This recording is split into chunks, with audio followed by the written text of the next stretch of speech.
From the past few years, we are witnessing a lot of changes in the global economy. And the China Plus One strategy is one of the many changes. So, what is this China Plus One strategy? Why it is happening now? And who might be the plus ones? Well, let's try to find out. So, since the introduction of economic reforms in 1978, China has become one of the world's fastest growing economy. Many multinationals moved to China to take advantage of the package they had on offer. And that was cheap labor, natural resources, low taxes, and loose environment laws. Initially, the Western companies had doubts about doing business, as the environment was risky for operating. But over the years, China took necessary actions and addressed most of the issues that concern the Western companies. All these things helped China to expand and become world's second largest economy. Previously, the Western world took decades to achieve this kind of growth. But China achieved this in only 35 years. And the reason for that was simple. They offered what was needed. But from past few years, things are changing. Many corporations are looking for a plus one. Or you may call it, the China Plus One strategy. Now you must be curious. What is this plus one strategy? Well, to put it in simple words, it is a strategy to diversify business in different countries rather than investing in only one particular country. Now, what could be the reasons behind this China Plus One strategy?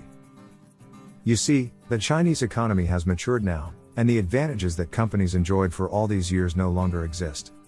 For instance, China no longer has cheap labor. From 2012 to 2019, the average annual wage growth in China was around 10%. And in coming years, due to labor shortage, this number could increase. In addition, some of the most meaningful tax incentives for Western companies have been eliminated. Since 2009, most of the tax privileges that foreign invested enterprises formerly enjoyed have expired. Plus, tight environmental laws and risk of stealing intellectual properties are making the situation worse for international companies. Also, considering today's trade war and the geopolitical situation in front of China, it is better to have a plus one strategy than sticking only with China, as this gives the companies other markets too. Apart from these reasons, the companies might not want to risk putting all the eggs in one basket. Because, if this basket is compromised, like it happened in the recent pandemic, it will put the whole company in jeopardy. So, it makes more sense to divide the eggs into different baskets. That means diversifying business in different countries. You see, workers in the other Asian countries are generally less expensive to hire. Also, spreading production across several markets protects the future investment in China. This leaves producers less vulnerable to supply chain disruptions, currency fluctuations, and tariff risks in any individual market. Another major advantage is, the companies could get early access to the emerging economies of Asia. This gives them enough time to set a brand value in particular markets. One of the companies that has adopted this plus one strategy at a very early stage was Intel. Intel made a big bet in 2010, when the organization opened a $1 billion chip plant in Vietnam, as it became more expensive to do business in China. In the similar time frame, many Japanese firms in China also diversified their business in other ASEAN countries. But which country will be perfect for the plus one strategy? Well, it depends on various factors. Factors like labor cost, infrastructure, country risk, market size, and much more. Now, if you talk about labor cost, then many South and Southeast Asian countries are way cheaper than China. Countries such as Vietnam, Indonesia, Myanmar, India are among top in this list. But many of these lag in infrastructure and supply chain. Similarly, in country risk, each country comes with different challenges. In Vietnam and India, for instance, the main operational risks include corruption, lack of accountability, and the challenges of dealing with a bureaucracy. Meanwhile, Thailand comes with the risk of social instability. And Indonesia with the risk of natural disasters and infrastructure.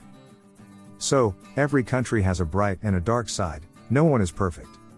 It is up to the investors to choose what suits them the best. Now, along with this, the free trade agreements could also play an important role for many companies. For instance, the ASEAN countries have FTAs with big markets such as Japan, South Korea, Australia, and even China. This could bring ASEAN countries to forefront in the plus one strategy, as it would open these big markets for the companies. Also, the companies operating in ASEAN countries could trade with these big markets with minimal tariffs. And yes, this would be quite beneficial for them. Now, quick question. Which country you think will grab the biggest chunk of investment? Write your answers in the comment section below.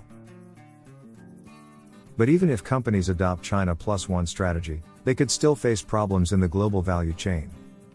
Global value chains refer to international production sharing, a phenomenon where production is broken into activities and tasks, carried out in different countries. You see, before the globalization, companies used to make things primarily in one country. But today, a single finished product often results from manufacturing and assembly in multiple countries. Each step in the process adds value to the end product. Now companies that are adopting China Plus One strategy are mostly opening assembly lines of finished products in different countries. That means they are still somehow dependent on China for crucial parts that are required for production. But this problem will only be in the short term. In the long run, we could see a sharp growth in global value chains. You see, after the financial crisis of 2008, the trend of global value chains got stagnated, despite a brief recovery in the global economy. But now, after the COVID pandemic, this trend is likely to increase, as many companies are looking towards diversification. So, having Plus One would be great, but cutting off operations in China completely doesn't seem sensible. But we also have to understand, if there is no business diversification at all, the risks would be more. Yes, it is true that if a company opens another manufacturing unit in another country, it might not get the supply chains and production efficiency that they get in China. Also, we cannot deny that leaving China will be leaving a huge market. But still, don't forget that the Plus Ones will also bring profit to the table. And as far as global value chains are concerned, we have to understand, global value chains by their nature are continuously adapting and adjusting to the changing conditions, and responding by restructuring and relocating activities. So diversification, or the China Plus One strategy, might be a good option for corporations.